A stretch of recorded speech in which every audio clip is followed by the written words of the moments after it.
ان کے بھی الگ الگ عہدے، مثلا ایک ولی ہے، پھر اس پر ابدال ہیں، پھر اس پر اوتاد ہیں، پھر اس پر اخیار ہیں۔ سب سے بڑا عہدہ والا غوث کہلاتا ہے، جس طرح ہمارے ملک میں سب سے بڑا عہدہ والا وزیر اعظم کہلاتا ہے، تو سب سے بڑے ولایت کے مسئلے پہ جو ہوتے ہیں وہ غوث کہلاتے ہیں۔ اب ایک ابدال کا انتقال ہو گیا، اس علاقے کے قطب اس وقت سرکار غوث پاک علیہ الرحمہ حیات سے تھے اور تھے عراق میں۔ آج ہمیں سب کچھ پتہ ہے کہ ملک شام اور عراق میں کتنا فاصلہ ہے، یا ملک روم اور عراق میں کتنا فاصلہ ہے، ہمیں سب کو پتہ ہے۔ اس علاقے کا ایک قطب سرکار غوث پاک کی بارگاہ میں پہنچا کہ آپ اس وقت روئے زمین پر اس عہدے میں سب سے بڑے ہیں، اگر ہمارے ملک کے کسی ایک وزیر کا انتقال ہو جائے تو خود کوئی وزیر نہیں بنائے گا، ملک کے وزیر اعظم سے کہے گا کہ ان کی جگہ پر کوئی وزیر دیجیے۔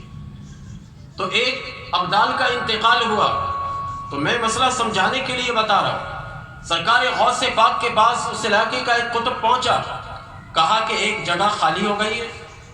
گویا ہمارے لفظوں میں ایک وزیر کی جگہ خالی ہو گئی، آپ ان کی جگہ پر ایک آدمی دیجیے۔ سرکار غوث پاک نے ایک فرمایا کہ خضر کو بھیجو۔ خضر علیہ السلام زمین پر حیات سے اہل اللہ سے ملاقات کرتے ہیں، ابھی انہوں نے موت کا ذائقہ چکھا نہیں ہے، ابھی وہ حیات سے ہیں، کہا ان کو میرے پاس بھیجو۔ یہ چلے گئے، فوراً حاضر ہوئے، کیونکہ سب ایک دوسرے سے منسلک رہتے ہیں۔ آپ نے فرمایا کہ تم سیدھے چلے جاؤ قسطنطینیہ، وہاں پر ایک شخص ہے، اسے تم لے کر آؤ، میں اسے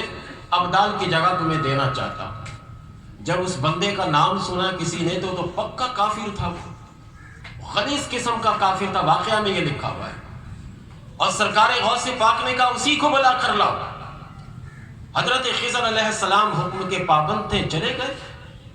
اس کو لے کر آئے تو وہ تو کافر تھا، ابھی بھی وہ کلمہ پڑھ کر مسلمان نہیں ہوا تھا۔ فواتح الرحمون سے بھی واقعہ سنا رہا میں آپ کو، قصے کہانی نہیں ہے جو واہیات قسم کی حکایتیں لوگ بیان کرتے ہیں، یہ ایک فقیہ نقل کر رہا ہے اس واقعہ کو۔ کہتے حضرت خضر علیہ السلام لے کر جب آئے تو اس کے بال بڑے تھے، مونچھیں بڑی تھی، جو ایک کافر کے طور طریقہ ہوتا ہے، نہ لباس صحیح، کچھ بھی صحیح نہیں،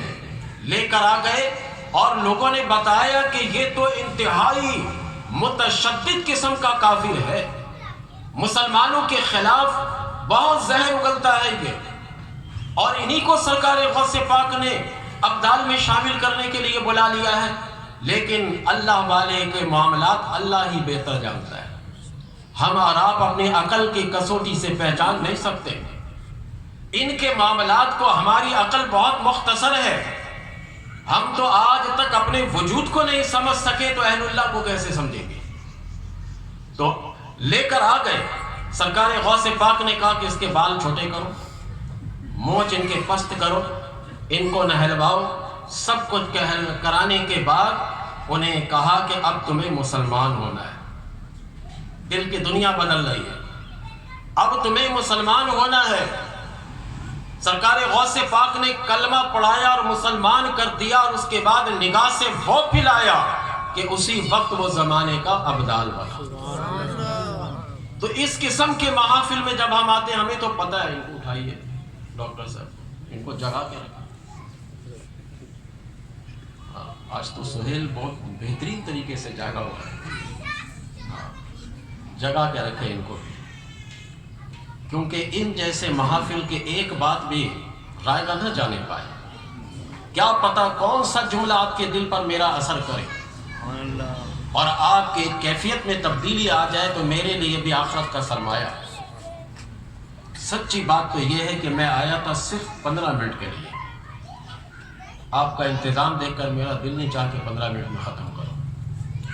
اور شکر ہے کہ آپ نے دیکھ قریب نہیں رکھے، ورنہ تو پھر جلدی ہی 15 منٹ سے بھی پہلے ختم کرتا ہے۔ لیکن یہ محفل دیکھ کر دل چاہ کہ کچھ میں سمجھا کر جاؤں، آپ کچھ بتا کر جاؤں۔ تو ہم اور آپ اس قسم کے محافل میں آتے ہیں، یہ 150 آدمی جمع ہوئے، کس کے نگاہ میں اللہ نے کیا